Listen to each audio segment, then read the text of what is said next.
Uma mulher está sendo acusada de sequestrar o próprio filho, tá? Em Vila Velha.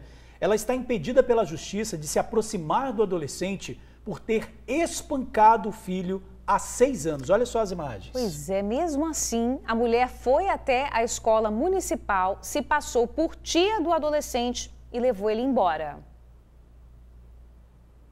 Os olhos do seu Nilo enchem de lágrimas ao falar do próprio neto. Desde a terça-feira ele não consegue dormir. Tamanha a preocupação com a integridade do Marcos, que tem apenas 13 anos. O mais inusitado disso é que o maior temor dele é pelo que a própria filha, a mãe do Marcos, possa fazer com o garoto. Ela foi até a escola, apresentou supostamente um papel para o porteiro às 16 horas e retirou a criança da escola. Quando era no horário de 17h20, que é o horário de rotina de buscar o Marcos na escola, a avó, a atual esposa do avô, percebeu que ele não estava lá. Foi procurar a coordenadora, as coordenadoras também não sabiam que ele se encontrava na escola, tendo sido informada pelos coleguinhas de que ele tinha saído mais cedo. O rapaz que fica na portaria, que deixa, abre o portão e fecha o portão, não deixa ninguém sair, estava liberando as crianças, entendeu? E falou bem assim que uma mulher chegou de moto, aí a mãe dele chegou com papel, falando bem assim, ó, eu vim buscar o Marcos, chama logo ele lá. O seu Nilo tem motivos para estar preocupado. Há 6 anos, a Maiara de Souza Ferreira espancou o próprio filho. Na época, o Marcos tinha apenas 8 anos. Em 2017, a criança comeu um doce que estava na geladeira e ela, juntamente com o companheiro da época, bateram muito nele ao ponto dos olhos ele quase perder a visão dos 2 olhos. Foi aquele momento mais dramático da minha vida, porque eu sempre amei essa criança. Eu sempre fui apegado a ele. Foi assim que o menino chegou ao hospital. Ele mal conseguia abrir os olhos e corria grande risco de perder a visão.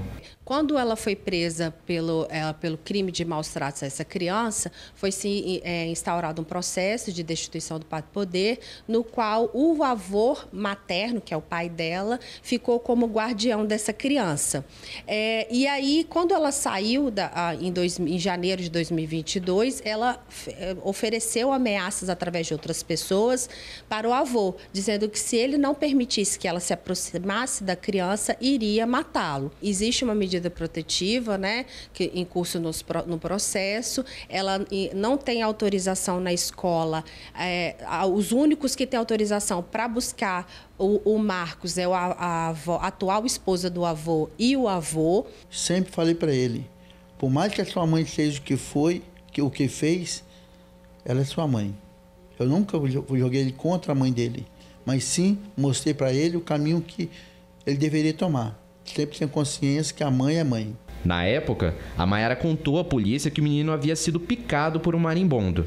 Depois, ela mudou a versão e admitiu as agressões. O comportamento dela é bem agressivo, ela se exalta com facilidade e age como nós estamos aí, né? Numa tentativa de homicídio e num maus tratos contra a criança. Ao longo da vida, a Maiara, que hoje tem 33 anos, fez escolhas que a levaram para trás das grades. Depois que saiu, até o próprio pai ela ameaçou de morte. Ela não tem um bom exemplo para dar para ele. Hoje, eu tenho medo que ela, em vez de ajudar ele, que possa desforrar tudo que ela passou na cadeia. Na Delegacia da Infância e Juventude foi solicitada uma nova medida protetiva.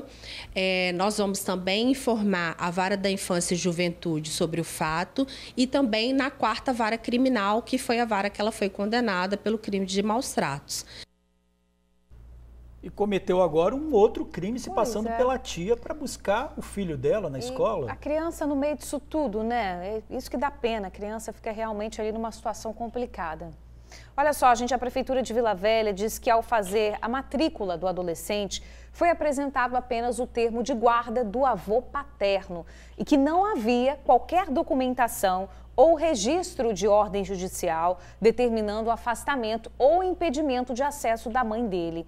Ressaltou que, em caso de medida protetiva, coercitiva ou destituição do poder familiar, é fundamental que a escola seja advertida mediante a apresentação de um documento. Pois é, a Secretaria de Justiça do Estado afirmou que a mulher foi solta por meio de alvará expedido pela Justiça em janeiro de 2022. É preciso, então, que a polícia haja nesse caso, nesse momento. É isso aí para proteger essa criança, né?